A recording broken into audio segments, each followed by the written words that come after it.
अभी जो हमारे साथ जो हो रहा है, कहीं ना कहीं पीठ में खंजर भोगने का काम किया जा रहा है।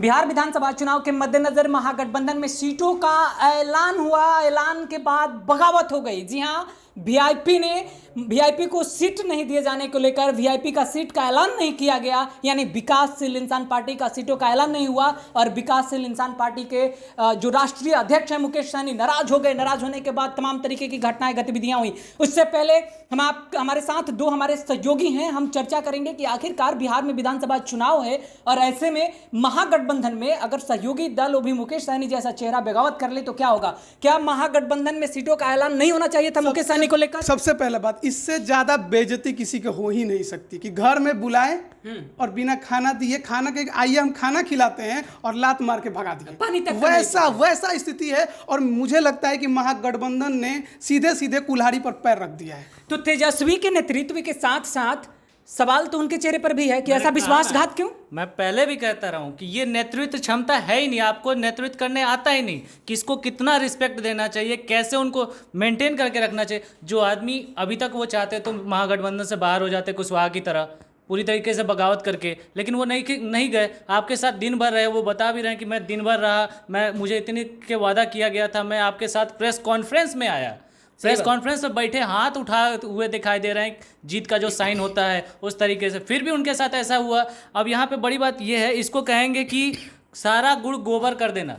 मतलब महागठबंधन ने जितने आगे वो निकले थे सीट शेयरिंग को लेकर के, कि अभी तो एनडीए में बहस ही चल रही है। आप तो आगे निकले लेकिन गए आप वीआईपी के साथ एक तो सीटों का ऐलान नहीं करना, ऐसे ही वीआईपी अलग हो जाएगी तो एक अलग मोर्चे का बात अब अलग की नहीं है। अब बात एक समाज की आ जाएगी यहाँ से। यहाँ पर बात अब एक पार्टी की नहीं रही है बल्कि सहनी समाज की हो जाएगी। और इसको मुकेश सहनी बहुत बेहतरीन तरीके से भुनाएंगे और साथ में एनडीए इसका भरपूर लाभ उठाएगी। मेरा मानना है कि महागठबंधन इस चुनाव में बहुत पीछे अब चली गई। आपको नहीं लगता है कि अभी मुद्दा सीट से ऊपर उठ चुका है? मान सम्मान ये समाज के सम्मान का मुद्दा बन चुका है और सहनी इसे बनाएंगे। मैं नहीं कहूंगा कि मैं बनाऊंगा, लेकिन बनाएंगे क्योंकि जो सहनी समाज है उसका एक बड़ा तादाद है बिहार में। और कहा जाता है कि राजद के साथ रहा है, लेकिन राजद ने जिस तरह से आज उनके साथ व्यवहार किया, प्रेस कॉन्फ्रेंस में बकायदा बुला कर ले गए, 25 सीट देंगे जो सहनी ने बताया, और उप मुख्यमंत्री का पद देंगे। और सहनी को लास्ट में खुद खड़े होकर माइक मानकर यह बोलना पड़ा कि मेरे पीठ में खंजर घोंपा गया है। ये वर्ड अपने आप में एक बहुत बड़ा बयान है। अब सहनी के लिए अब कोई उपाय नहीं बचा है महागठबंधन में, कोई रास्ता नहीं है। मेरा मानना है कि महागठबंधन छोड़िए, सहनी अब किंग मेकर की भूमिका निभा सकते हैं इस चुनाव में, क्योंकि सहनी समाज का मुझे लगता है कि अब वोट राजद को मिलने वाला नहीं है।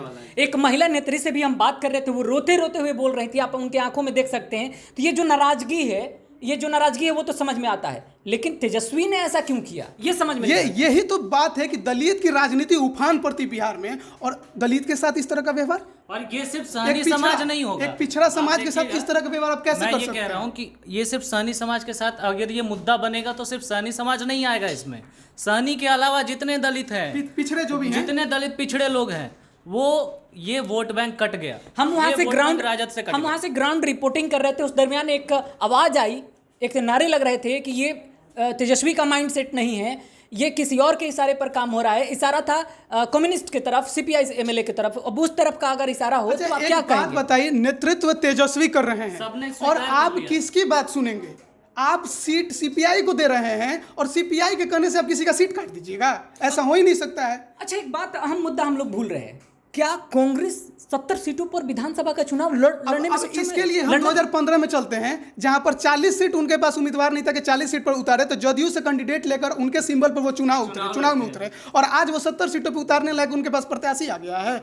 ये मतलब ये सीट का बंटवारा ना एकदम समझ से परे है, और महागठबंधन इस चुनाव में बहुत पीछे चली गई। इस सीट बंटवारे से ही बहुत पीछे चली गई। आप यह कहना चाह रहे हैं कि बिहार में विधानसभा चुनाव होने से पहले ही एनडीए जीत गया? एक तरफा ये वही चीज है कि जिस पार्टी ने लोकसभा चुनाव में कुछ नहीं दिखाया, मैं बोल रहा था पहले भी कि छोटी पार्टियों के लिए ये खतरे का समय है, बड़ी पार्टियां उन्हें खा जाएंगी।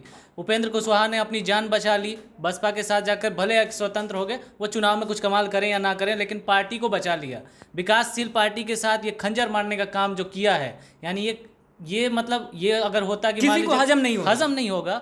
और चुनाव में मतलब मैं सच कहूँ कि अगर आप इतने आगे निकल गए थे और जिस तरीके से एनडीए में जो बहस चल रही थी, एनडीए टूट जाती, अब एनडीए टूटे या ना टूटे, आप वोट में टूट गए, आप खत्म हो गए। अच्छा, आप दोनों लगातार इस तरीके की खबरों पर नजर बनाए हुए हैं, मुझे एक चीज समझाइए हमारे दर्शकों के लिए कि आखिरकार अब जिस प्रकार से महागठबंधन का आज का दृश्य हुआ, महागठबंधन काफी पीछे चला गया, आपने ही कहा, तो अब ऐसे में क्या थर्ड फ्रंट अगर मजबूती के साथ दिखे तो क्या वो एक विकल्प हो सकता है बिहार वासियों के लिए? नहीं, विकल्प मैं नहीं मानता कि बिहार में थर्ड फ्रंट कोई विकल्प बना सकता है, क्योंकि किसी के पास उतना जनाधार नहीं है जो अन्य के पास है। मेरा मानना है कि वो टूट गया, बिखर गया है। अब महागठबंधन भले एनडीए एकजुट रहे या ना रहे, लेकिन अगर जेडीयू और बीजेपी भी साथ लड़ते हैं तो सरकार अब एनडीए की बननी लगभग तय। हालांकि भी बहुत पहला कहना अतिशयोक्ति होगी, लेकिन ये इशारा हो गया है कि अब राजद या महागठबंधन चुनावी लड़ाई से बाहर होता नजर आ रहा है। अच्छा, आपको नहीं लगता कि ये नाराजगी वाला जो सिलसिला है वो कुछ पहले ही वीआईपी ने शुरू कर दिया? क्योंकि तेजस्वी का कहना है कि 144 में से, यानी हम अपने हिस्से में से सीट देंगे। उन्होंने ये भी कहा प्रेस कॉन्फ्रेंस में कि सीटों को स्पष्ट कीजिए।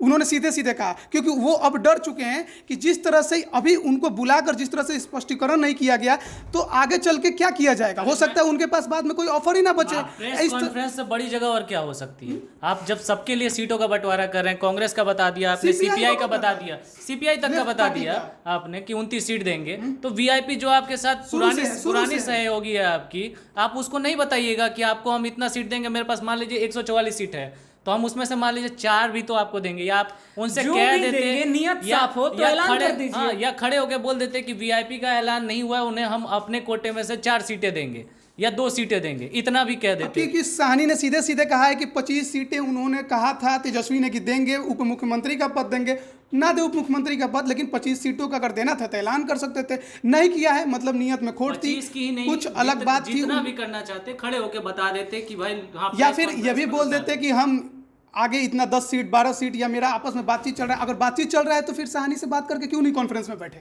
इन सीटों के मसले को लेकर अब थोड़ा हम और ऊपर उठना चाहते हैं। लालू प्रसाद यादव को हम लाना चाहते हैं। इन तमाम गतिविधियों के बारे में लालू प्रसाद यादव अवगत होंगे, वहां से हामी भरने के बाद ही ये प्रेस कॉन्फ्रेंस हुआ है। अवगत हों, क्या रणनीति हो सकती है? क्योंकि वो छोटे मोटे राजनीतिज्ञ नहीं है। ये रणनीति समझ से मुझे लगता है हर किसी के लिए पड़े है। ये समझ से परे है कि आप किसी समाज को जो किसी का रिप्रेजेंटेटिव हो, रिप्रेजेंट कर रहा है। एक बिहार की राजनीति ही जातिवाद की राजनीति है, और उसमें भी जो एक जाति को रिप्रेजेंट कर रहा है, जातिवाद की राजनीति राजद की राजनीति है, और उसको आपने सीधे सीधे बाहर कर दिया, जिसका एक अच्छा खासा वोट बैंक है।